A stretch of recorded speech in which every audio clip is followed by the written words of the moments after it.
அடுத்துலக உயிரோடை Tamil ILC Tamil உயிரோடை தமிழில் அன்பர்களை உலக நார்வல் நிகழ்ச்சி இணைந்திருக்கிறீர்கள். உலக நார்வல் நிகழ்ச்சியில் பிரித்தானியாவிலிருந்து போரியல் ஆய்வாளர் அரூஸ் அவர்கள் இணைகின்றார். வணக்கம் அரசு அவர்களே. வணக்கம். அனைத்துலக உயிரோடை தமிழ் உறவுகளுக்கு என்பது வணக்கம். ஒரு உலக நார்வல் நிகழ்ச்சி இணைந்திருக்கிறோம் என்று நாங்கள் ரஷ்யா தொடர்பாக பார்ப்போம். உங்களுக்கு தெரியும், ரஷ்யாவினுடைய விளாடிமிர் புட்டின் அவர்களுக்கு எதிராக செயல்படக்கூடிய எதிர்க்கட்சி தலைவராக இருந்த அலெக்சி நவால்னி அவர்கள் சிறையடைக்கப்பட்டார். சிறையடைக்கப்பட்டு 2 ஆண்டுகளுக்கு அவர் சிறையில் மரணம் அடைந்த சம்பவத்தை பார்த்திருக்கின்றோம். அப்பொழுது மரணம் தொடர்பாக கூறும்பொழுது மாரடைப்பால் இறந்தார் என்ற செய்திகள் வந்திருந்தது. இப்பொழுது வருகின்ற செய்திகளை பார்க்கும் பொழுது முற்றுமுழுதாக முரணான கருத்துக்கள் தான் வந்து கொண்டிருக்கின்றது. குறிப்பாக அவர் கொலை செய்யப்பட்டார், தவக்கை ஊடாக உருவாக்கப்பட்ட நஞ்சை பயன்படுத்தி அவரை கொலை செய்திருக்கிறார் என்ற செய்திகள் வந்திருக்கின்றது. நீங்கள் இது தொடர்பாக முழுமையாக ஆராய்ந்திருப்பீர்கள். உங்களுடைய உறவுகளுக்கு கூறுங்கள், இது என்ன நடந்தது, என்ன தகவல்கள் வெளிவந்திருக்கின்றன என்பதை கூறுங்கள். ரஷ்யாவை ஏதோ ஒரு வகையில் இந்த உலகுக்கு பயங்கரமாக காட்டுவதற்கு பல வழிகளில் மேற்குலக நாடுகள் முயன்று கொண்டுதான் இருக்கின்றன.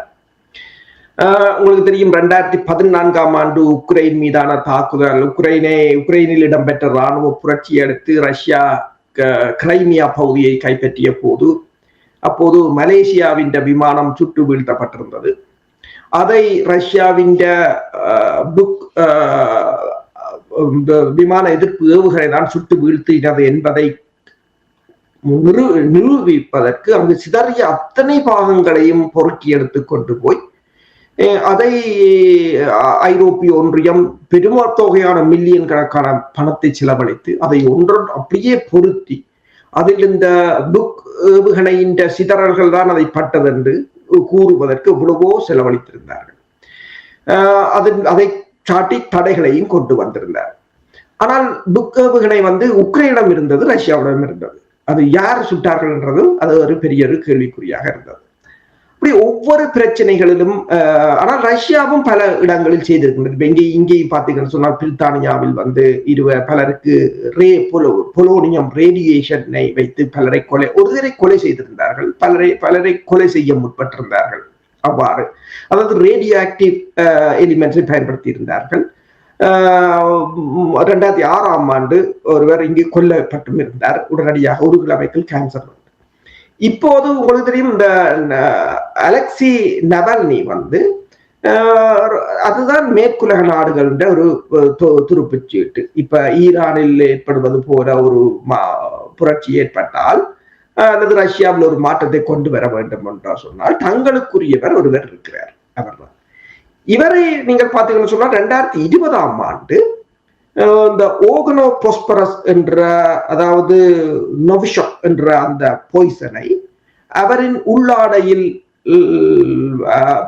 பூசியதால் அவர் அதில் மிகப்பெரிய ஒரு கிட்டத்தட்ட மரணம் அடைகிற நிலைமைக்கு விமானத்தில் பறக்கும் போதுதான் இது நடைபெற்றது. உடனடியாகவே ஜெர்மனுக்கு கொண்டு வந்து ஜெர்மனில் அதுக்குரிய சிகிச்சைகளை வழங்கி பெரிய ஜெர்மன் அரசு அதை பல வழிகளில் அவரை காப்பாற்றியிருந்தார். அதன் பின்னர் அவர் ரஷ்யாவுக்கு சென்று ரஷ்யாவில் அந்த புட்டினுக்கு எதிராக புட்டின் $3 பில்லியன் பெறுமதி, $3 பில்லியன் ரூபிள்கள் பெறுமதியான மாளிகை இருக்கிறது என்றும் ஊழல்வாதி என்றும் சித்தரிக்க முற்பட்டிருந்தார். அதை வைத்து அந்த மக்களிடமிருந்து வாக்குகளை பெற முற்பட்டிருந்தார் என்று சொல்லி அங்கு அவருடைய எதிர்கட்சியாக இருந்தவர். ஆனால் அவருக்கு மேற்குலக நாடுகளிலிருந்து பணம் வருவதாக காரணம் காட்டி ரஷ்யா அவரை சிறையில் அடைத்திருந்தது.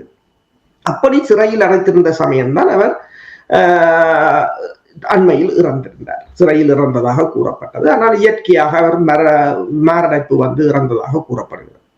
இப்போது இந்த 5 ஐரோப்பிய நாடுகள், பிரித்தானியா, ஸ்வீடன், ஜெர்மனி, மற்றது பிரான்ஸ், நெதர்லாந்து, இந்த 5 நாடுகளும் இணைந்து ஒரு தகவலை வெளியிட்டிருக்கிறார்கள். இது எபி பேடிடைன் என்று சொல்றது ஒரு இரசாயன பொருள். இந்த இரசாயன பொருள் ஒரு நச்சுத்தன்மையானது. அது இந்த டாட் ஃப்ராக் என்று சொல்றது, டாட் ஃப்ராக் என்று சொல்றது. இந்த வகை தவளைகள், டாட் ஃப்ராக் தவளைகள் ஈக்குவடோர், பெரு போன்ற தென் அமெரிக்க நாடுகளில் இருக்கின்றது. அதன் தோள்களில் இந்த நச்சு பொருட்கள் இருக்கின்றது. அது செல்ஃப் டிஃபென்ஸ். அது ஏதாவது பிரிடேட்டர் அதை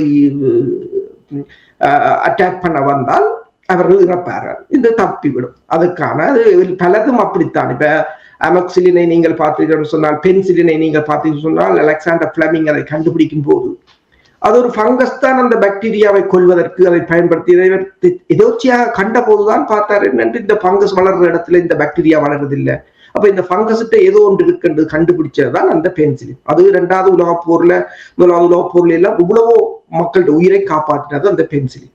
அதே மாதிரி பல இந்த எல்லாம் இயற்கை தான். இப்ப பிலோ ட்ரீ என்று இருக்கிறது, இந்த ஆஸ்பிரின் பிலோ ட்ரீல இருந்து வந்ததுதான். அதுக்கு பிறகு அதை சிந்தசைஸ் பண்றது. அப்ப இது இந்த ஃப்ராக்ல இருந்து, ஆனா இந்த ஃப்ராக்கை நீங்க பாத்தீங்கன்னு சொன்னால் கலர்ஃபுல்லா இருக்கும், ஒரு ரெட் கலர், ஒரேஞ்ச், மெரூன் கலரா இருக்கும். இப்பவும் அழகாக, அதான் சொல்லுவார்கள், அழகாக இருப்பதில் அதிக நஞ்சு இருக்கும் என்று சொல்லுவார்கள். அப்ப அதே போல அந்த ஃப்ராக்கை இருந்து நீங்கள் எக்ஸ்ட்ராக்ட் பண்ணலாம், அல்லது அதை நீங்கள் கெமிக்கலா அதை கண்டறிந்த பிற்பாடு அதை சிந்தசைஸ் பண்ணலாம் லேப்.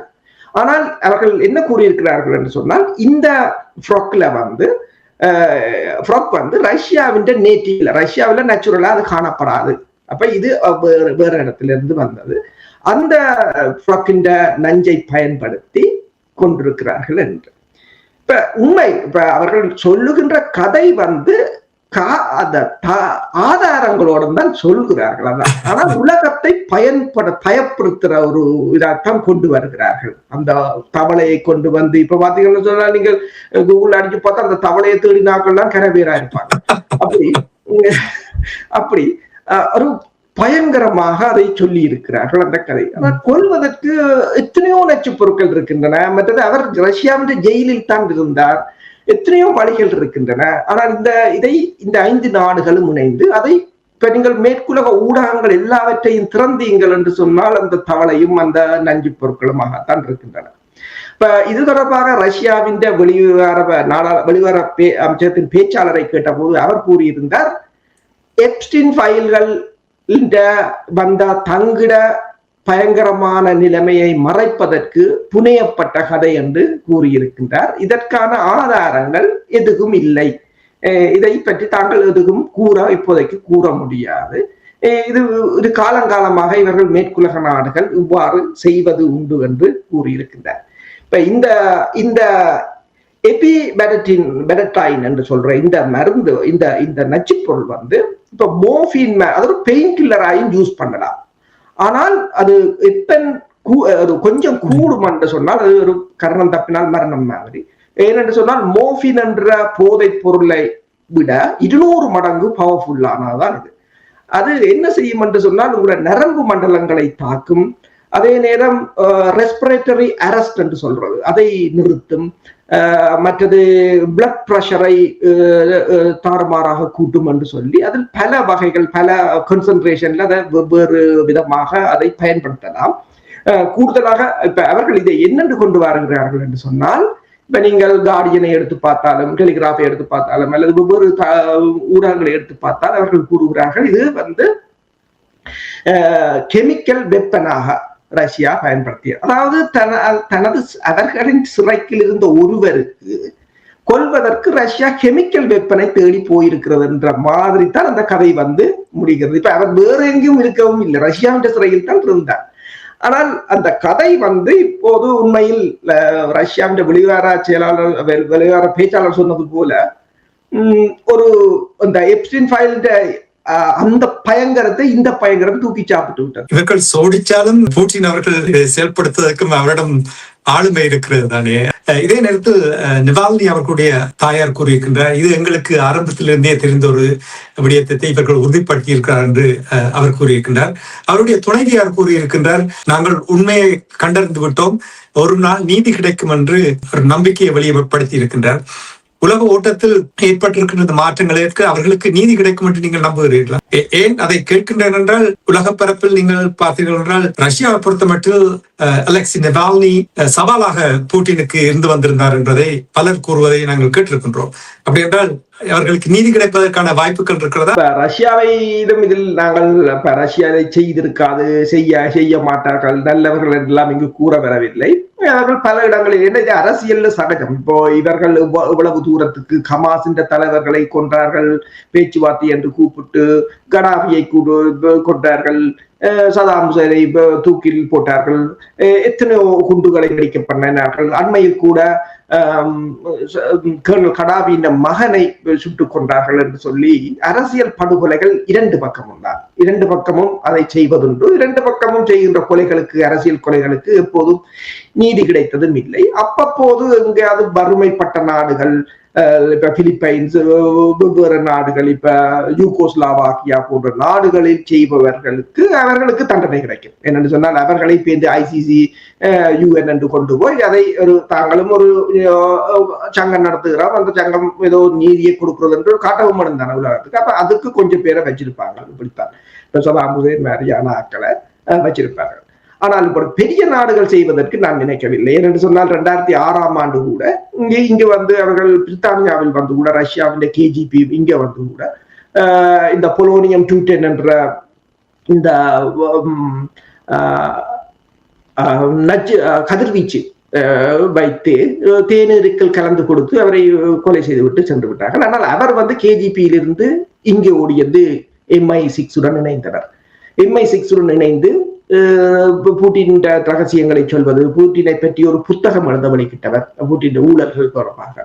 அதுக்கு வந்து MI6 வந்து அவருக்கு கிட்டத்தட்ட ஒரு மாதத்துக்கு 2600 பவுண்ட் கொடுத்து அவரை ஒரு பணியாளராகத்தான் வைத்திருந்தது.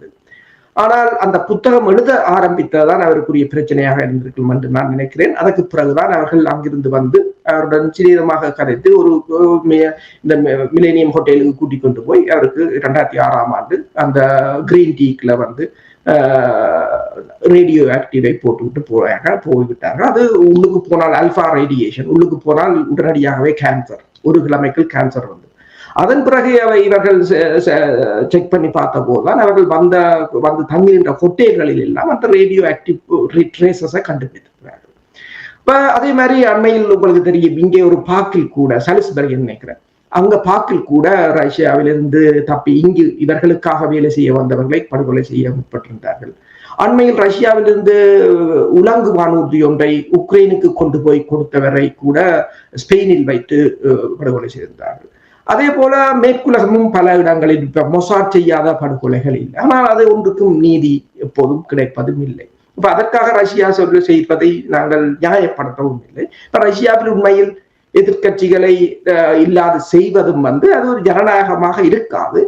ஆனால் அங்கு ஜனநாயகமாக இருந்தால் அது மேற்குலகம் அதை தங்களுக்கு சாதகமாக பயன்படுத்திவிடும். அதான் இப்ப சீனாவிலும் அதான் பிரச்சனை. எப்போ சீன அதிபரை கவுக்கலாம் என்றதுக்கு அவர் 1000 வழிகளை தேடிக்கொண்டிருப்பார்கள். அந்த 1000 வழிகளை அடைக்க வேண்டும் என்று சொன்னால் இவர்களுக்கும் வேறு வழி. வல்லரசு நாடுகள், மேற்கத்திய நாடுகள் தங்களுக்கு தேவையான விடயங்களை நடத்திவிட்டு எப்படி வேண்டுமென்றாலும் அதை மாற்றி எழுதக்கூடிய ஒரு தன்மைதான் இவர்கள் எல்லோரிடமும் இருக்கின்றது. நீங்கள் கூறுவது சரி. இவர்கள் ஒருவரை மட்டும் குற்றம் சாட்ட பார்க்கிறார்கள், தாங்கள் செய்தால் அதற்கு நியாயப்படுத்த பார்ப்பார்கள் என்ற விடயங்களை கூட அமெரிக்கா, ஐரோப்பிய நாடுகள் இருக்கின்ற நாடுகளும் கூட எவ்வளவு தொல்லைகளை, எவ்வளவு கொலைகளை செய்திருக்கிறார்கள், எவ்வளவு சீர்கேடுகளை செய்திருக்கிறார்கள் என்ற விடயங்களை கூட நாங்கள் எத்தனை தடவைகள் பார்த்திருக்கின்றோம். நன்றி. அப்படியான ஒரு உலகத்தில் தான் நாங்கள் இப்பொழுது வாழ்ந்து கொண்டிருக்கின்றோம். நன்றி அரசுகளை. இன்றைய நிகழ்ச்சியில் இணைந்து ரஷ்யாவுடைய முன்னாள் எதிர்கட்சி தலைவராக இருந்த அலெக்சி நவால்னி அவர்களுடைய கொலை தொடர்பான 2வது ஆண்டு நினைவின் பொழுது வெளிவந்த தகவலை உயிரோடை தமிழ் உறவுகளோடு பகிர்ந்து கொண்டமைக்காக உயிரோடை தமிழ் அன்பர்கள் சார்பாக நன்றி கூறிக்கொண்டு நாங்கள் மீண்டும் இன்னொரு நிகழ்ச்சி இணைந்திருப்போம். அதுவரைக்கும் நன்றி, வணக்கம் அரசுகளை. நன்றி. எமது பார்வையாளர்களுக்கு வணக்கம். மக்களின் குரலாய் ஓங்கி ஒலிக்கும் இலக்கு மின்னிதழ் மற்றும் உயிரோடை தமிழ் வானொலி ஆகிய இவ்விரு ஊடகங்களும் உங்களைப் போன்ற எமது நேயர்கள், நண்பர்களின் ஆதரவிலேயே இயங்கி வருகின்றன. மிக குறைந்த வளங்களுடன் பல இடர்கள் மற்றும் தடைகளை தாண்டி பயணிக்கும் எமது ஊடகங்களின் பணிகள் மேலும் வளர உங்களால் முடிந்த நிதியுதவியை வழங்கி இன்னும் காத்திரமான செயற்பாடுகளை முன்னெடுக்க உதவுமாறு மிகவும் பணிவன்புடன் வேண்டி நிற்கின்றோம். உங்கள் பங்களிப்பு உங்களின் உரிமை குரலாய் ஓங்கி ஒலிக்கும். நன்றி.